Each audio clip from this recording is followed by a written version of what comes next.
Saturday morning. I thought I am experimenting with something. I sat over there. I was up early this morning.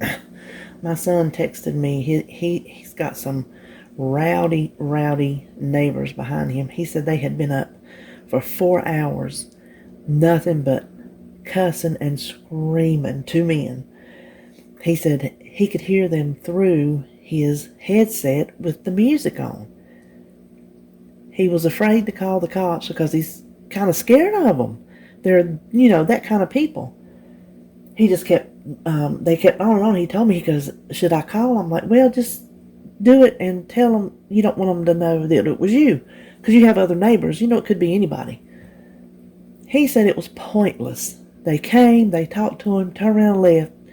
And as soon as they left, they started right back at it. So they went back at it a little bit more. He said he was giving them 15 minutes. And he was calling back. Well, within that 15 minutes time, they finally gave up and went in the house.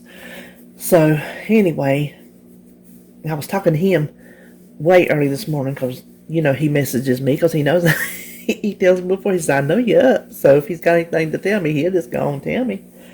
But I sat over there and I fell asleep. I had already been up and cleaned the kitchen, wiped things down, swept, got my kitchen laundry started, all kind of stuff.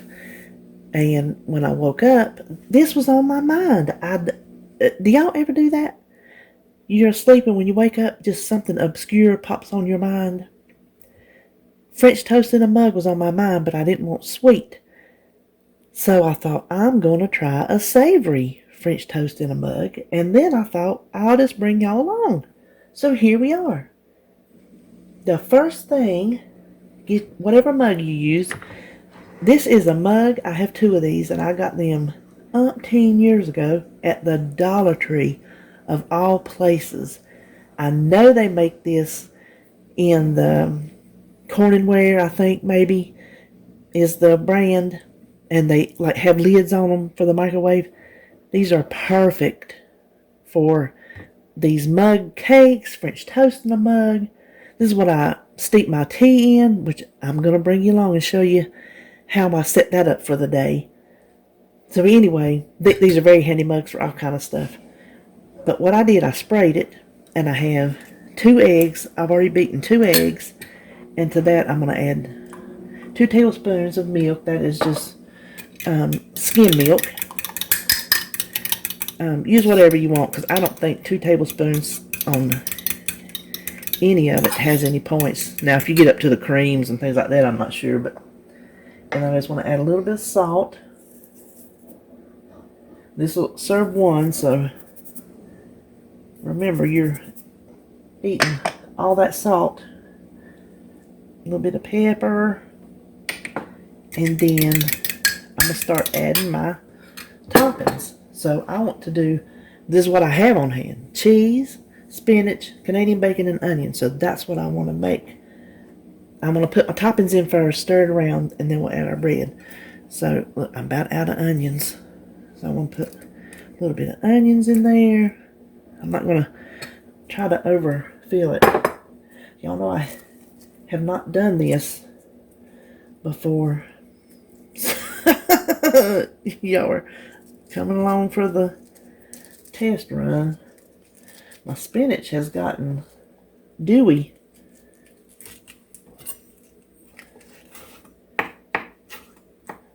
And this would be something you can add anything you like. Mushrooms.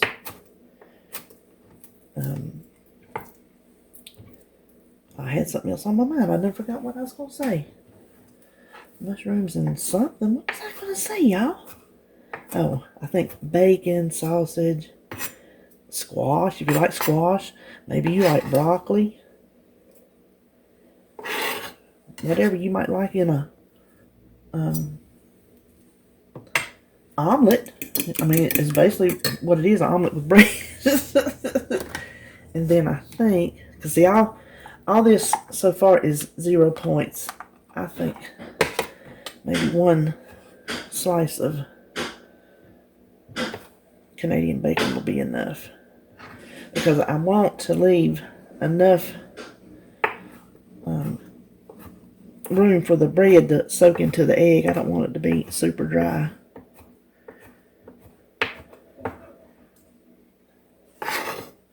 I think this is going to be good. Then the next, whoops, I flicked the piece around, is I'm using the fat-free cheese. They actually had some in stock. I think last week it was. They've been out, completely out. Now, you might not like fat-free cheese, but situations like this, the hash waffles, the hash cake I make, really, you cannot tell the, well, I'm sure you can tell the difference. I'm just saying it works great in those types of situations. So if you haven't tried it, try it for the sake of saving yourself a point. You might like it. So just enough in there. No points. I think you can even get a fourth a cup for that for no points. So just a little bit of that. And then 2 slices of your favorite bread. I use the white wheat. So points wise, this bread is 3 points for these 2 slices. Of course, you can use the Sara Lee, or I think the Aldi Fit and Active. It's 2 points for 2 slices. So we just want to toss our bread in. See why this mug is so nice and big. Oh yeah, that left enough egg.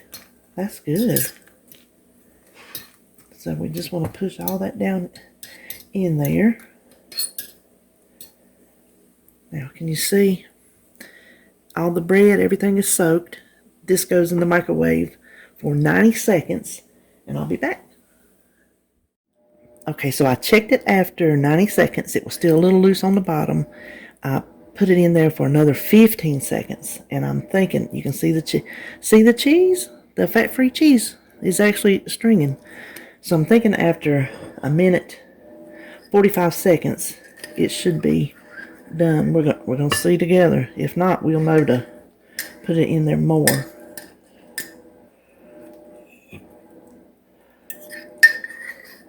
Oh, how yummy.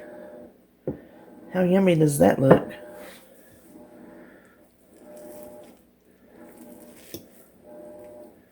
Yeah, it's done. It's loose, but it's well, I can't tell if that's a little loose right there. So maybe try it. Like I said, this was my first time. It's getting a little hard on top. That is, I think I'll just rake that over there. I'm not sure if that's, it's a little soft right there. Well, I still call this a win. Just gauge how long you cook it. And let me,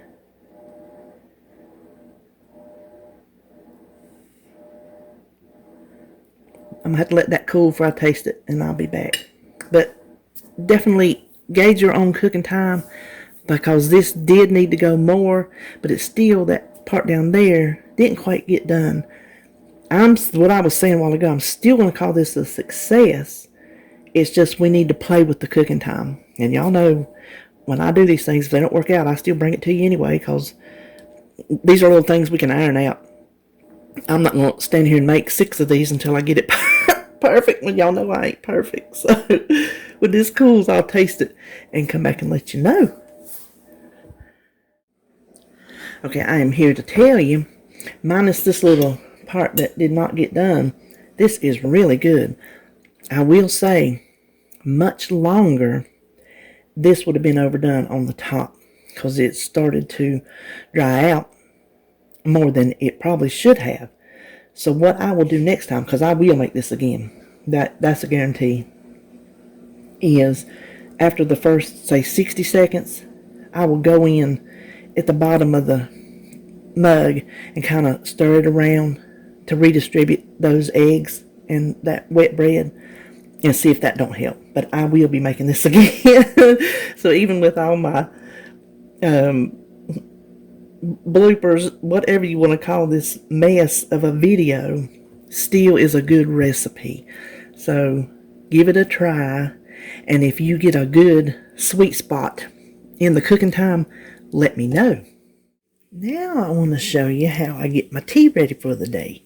I used to do this when everybody lived at home because we went through so much tea, regular tea, not, green tea or nothing like that, just our regular old iced tea. We went through so much, I just couldn't keep it going. So if we were like in the middle of supper or something and it was the last of the tea, I would have a quart jar of tea concentrate. We could just mix up another gallon of tea and keep on getting it. What you do is, for the quart jar, you just brew, just like I'm fixing to do, how many ever tea bags you use for a gallon of tea. Go ahead and put your amount of sugar, sweetener, whatever in it. Pour your hot water, let it steep, however long you want to let it steep. You have it in the fridge. Next time you need tea, you just dump it in there and fill it up with water. So I used to do, when I made tea, I made a gallon of tea and 2-quart jars for the refrigerator every single time for years. I'm not joking. David, he drinks it pretty fast now that it's starting to turn warm, but not enough that I need to make up a concentrate yet. We'll see. So what I'm going to show you is how I do it now that I'm drinking these green teas. I've already boiled my water in the back, and I'm just letting it sit there, and I just have a little pint jar that I use. What I'm using is the Bigelow green tea with lemon. This is pretty much the only green tea I can drink, is the kind with lemon. I don't know why. I've tried the other ones, and there's just something about the lemon that I keep coming back to. I don't drink it hot. I just drink it cold. This, how many ever tea bags you use, I'm going to make 4 glasses out of this, and this is the glass I'm using, my Wellness Wins from Weight Watchers. So how many ever glasses you want to make, and how many ever tea bags you want to make, that's what you use. So just put them in there, fill it with your hot water. It's so simple, but I thought, well, somebody might not know. Then just let it sit here and steep as long as you want. I don't have a set time, just like with my regular tea.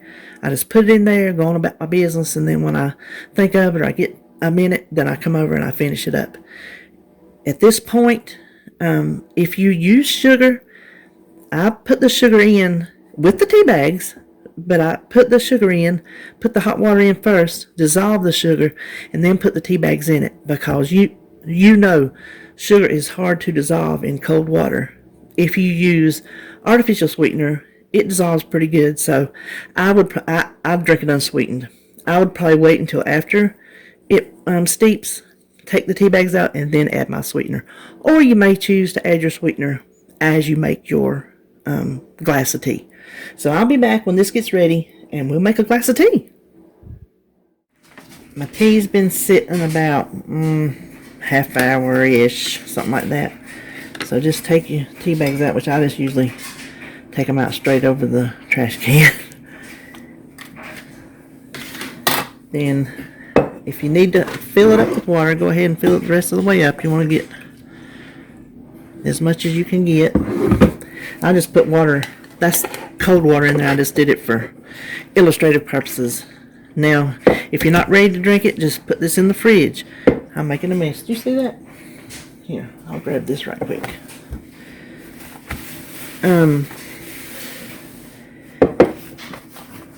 I have made a mess. Hopefully you don't make a big mess like I did. I don't normally do that. Of course, you know I'm not normally on camera, so that's why. I'm making 4 glasses out of this. So I went ahead and put my ice in there, and I just eyeball 1/4 of the jar like that, and stick that in the fridge. Top it off with water, and then I'm either drinking it like that, or what I have been doing sometimes is putting some of this. It's the sugar-free, and this is the one that makes 2 quarts. This happens to be lemon. I have other flavors too, but I'm working on a lemon one right now. And this makes 2 quarts. So you're just only going to put whatever you need to taste. So you can make it as light or as strong as you want.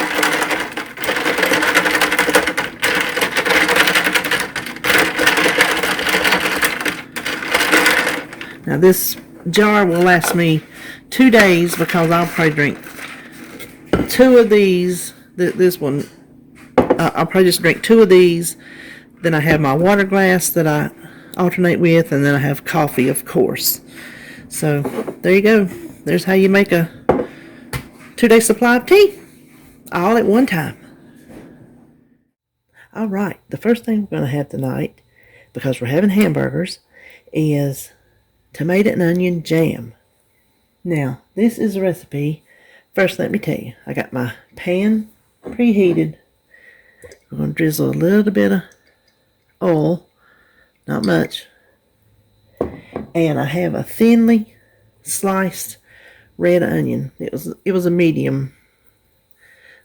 Well, that was kind of a thick one. Some of these are thinner. See how thin that is? And I'm just breaking them into rings.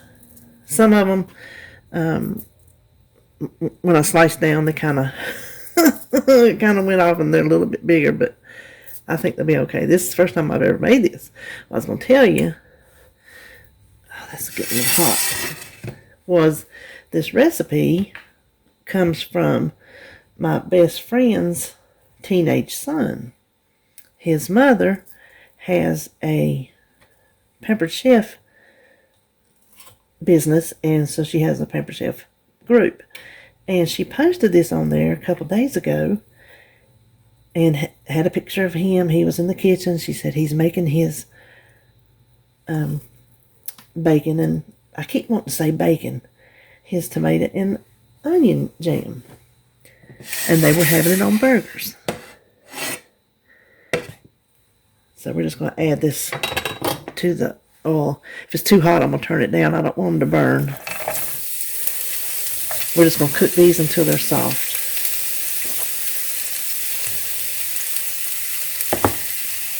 And so I told her, I said, I must have this recipe. It looked so good and sounded so delicious. Now, she did not say to cut these in rings, but she didn't say not to, and you could just tell from the look of it after the onions cooked down, it looks like that's how they started. So let me turn this down a little bit. We just want to cook these until they're soft. I don't want to brown them or burn them. So while that's going, I'm going to go ahead and chop up my tomato. Just need one Roma tomato. It's pretty pitiful looking, but it's what I was given. So. But he was making supper. He was cooking for one of his Boy Scout badges.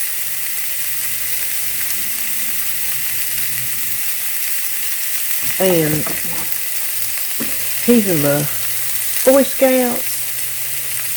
Let's see. Well, I sharpened my knife before I started, but that's not doing too good, was it? This just needs to be diced. He's in the Boy Scouts. He does karate. His daddy would be so proud of him, the young man that he is becoming. He was proud of him before. He would be so proud of him today.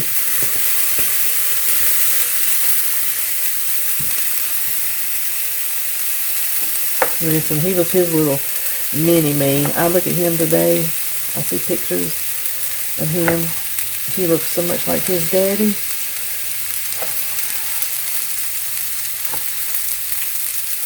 That always made Chuck happy. That he looked like his son looked like him. His daughter did too. No denying those children. I saw a man in the store the other day. Me and Holly the other week. Listen, time really goes together, doesn't it? Me and Holly were in Harris Teeter, that's where we were. And a man walked by, and then I had to do a double take. He looked so much like Chuck. His mannerisms and his body posture.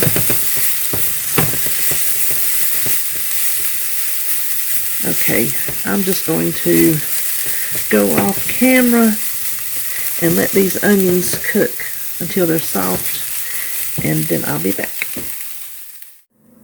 Okay, the onions have been cooking down a little bit. I tried not to brown them, but that was just not going to happen. And I don't have it too high for a change, so the onions have softened up. Now we just need to add that chopped Roma tomato.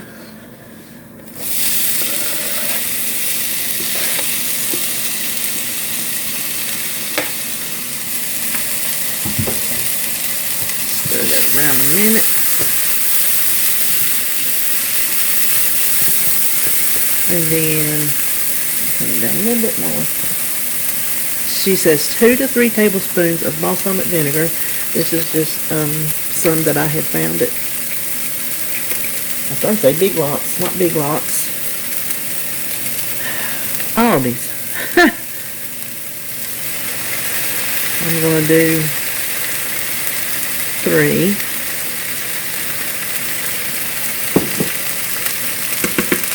And 1 teaspoon of just plain white sugar. Then she says just cook it until it's jammy. That's what she said. Cook it till it's jammy. So I am just going to go off camera again and just let this cook until it's jammy. Let me turn it down a little bit. I think that might go too fast if I'm not careful.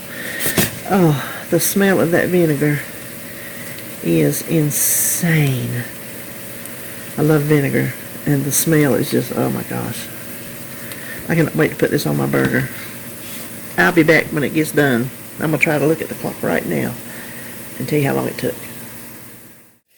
Okay, this cooked for 10 minutes. I just looked at the clock. It was 10 minutes. Now, I've already weighed my little dish here, 224 grams. I'll tear it out to 0 because I'm not going to measure this by tablespoons. By the tablespoons, I'm going to do it by the gram. And I'm going to, instead of doing the servings and then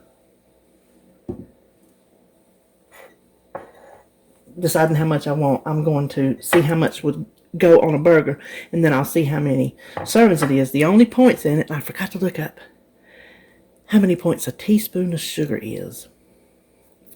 You know, as usual, I will have it. That's 100 grams. Let me write that down before I forget. Not 400. 100. Okay.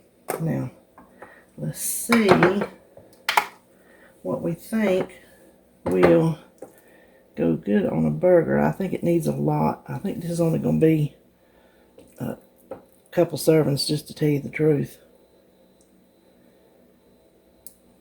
I think maybe 38. Well, let's do 33. So that's 3 servings. So it's probably a point. I'll have it on the screen and I'll have it on the recipe. So, oh my gosh, listen. I tasted it.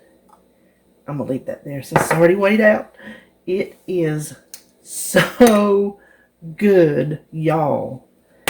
It is vinegary, but it's deep. It is not twangy. It is not pungent. It's just a deep, dark vinegar taste and just a hint of sweet from that sugar. And the onions, this is going to be a delicious hamburger.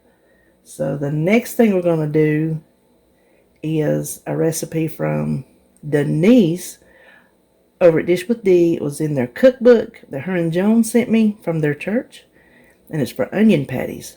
Cannot wait. And so let's just get started. So mix the dry ingredients together first.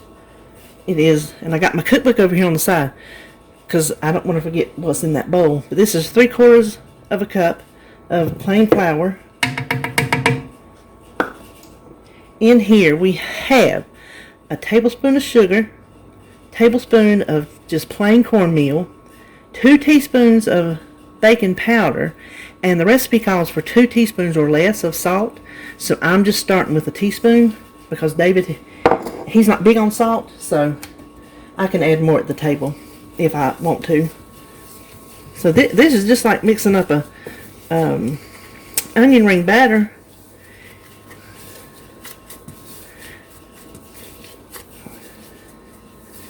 Okay. Now I'm going to add 3/4 cup of milk, and I'm just using skim milk.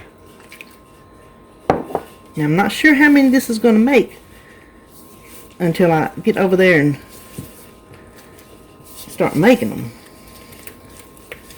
Now it says the batter should be fairly thick, so I'm going to keep stirring until the flour clumps come out.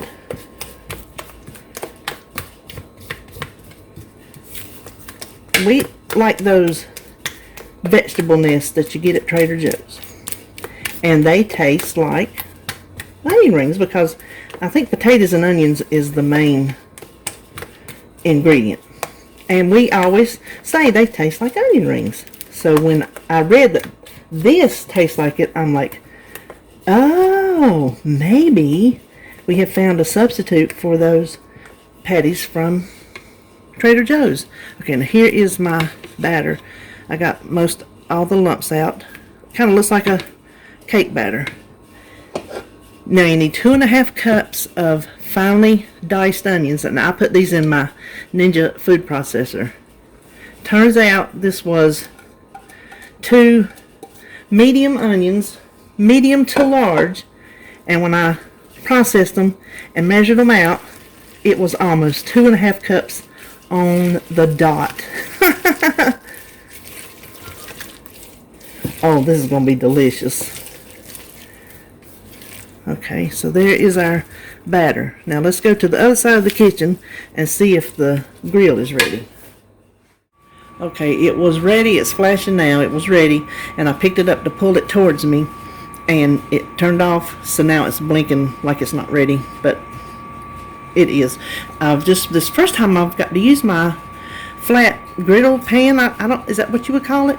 I can't remember its specific name, but I'm just spraying it with some cooking oil spray. Now it says drop by tablespoons into hot oil, and we're not going to fry it because we're on Weight Watchers, and I'm going to use my small cookie scoop.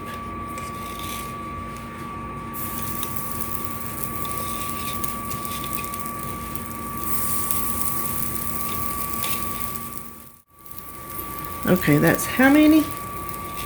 3 times 4, so we got 12, and I've probably got 12 more worth in the bowl.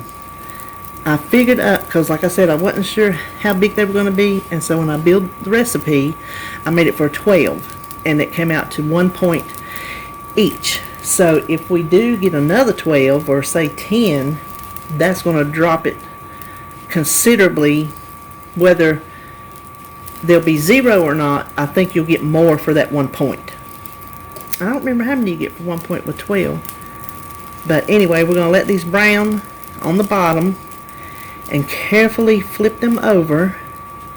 I think I will do what the instructions say. Now it says when you're grilling to put the lid on. So I'm going to see if maybe that will help them cook inside in case I get them too brown. So I'll come back when it is time to flip. Okay, I forgot to time it, but it was at least 5 minutes. I had time to go over there and clean up my mess where we made them. So they're nice and brown on the bottom. That lid, I think, did help cook the batter. So we're just going to flip them all and flatten them down. Ooh, I can't wait to eat these.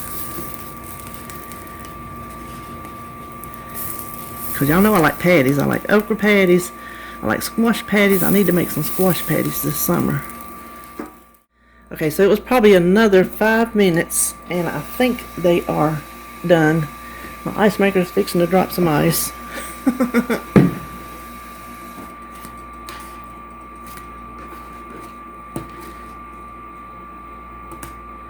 Let's see if you see the other side. When I get these off of here and get the next batch on, I will taste one and come back and tell you. There's no need for you to watch the second batch, so I'll be right back. Okay, I have cooled it and I've already tasted one. It does taste like an onion ring. It's an onion patty. That's what it's called, and that's what it is. Very good. Now, I really like it. The points, making 24, I went ahead and ran it through the builder. I don't agree with it because the whole recipe for 24 is only 15 points. But it's giving me a true 1 point per patty. I think that's too high. I don't quite know what to do about it, but I don't agree with their math. I don't think 15 points spread out over 24 would be a true 1 point. I could be wrong, but I think it's Weight Watcher math.